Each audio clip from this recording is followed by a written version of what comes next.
Kidney racket किंवा ह्याच्या संदर्भामध्ये जी जबरदस्ती सावकारी कायद्यातून खाजगी फायनान्सवाले बाउन्सर वापरतात, कायद्याचा उपयोग न करता त्याच्यावर आळा घालणार का? सभापती महोदय, निश्चितपणे खाजगी सावकारांच्या संदर्भात दोन प्रकार आहेत. एक लायसन्स खाजगी सावकार आहेत, बाकी अवैध सावकारी करणारे आहेत. दोन्हीच्या संदर्भात या अवैध सावकाराचे तर सगळे जे काही त्यांनी दिलेले कर्ज आहेत ते अवैधच आहेत.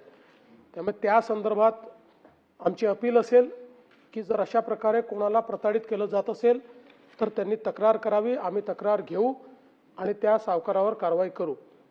जो लायसन्स सावकारी करतो आहे त्यांनीही नियमापेक्षा जास्त त्या ठिकाणी जर वसुली केली असेल किंवा जो काही आपला व्याजाचा दर ठरलेला आहे, दामदुपटीचे जे काही नियम आहेत, या सगळ्या नियमांच्या विपरीत जाऊन जर कुठल्या लायसन्स सावकाराने अशा पद्धतीनं कोणावर कर्ज लादलं असेल त्यांनीही तक्रार करावी.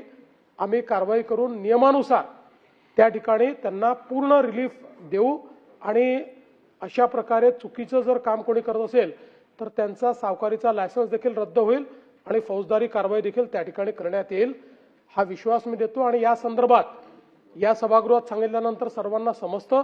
तथापि याला अधिक प्रसिद्धी कशी देता येईल जे आपण सांगितलं तोही प्रयत्न केला जाईल.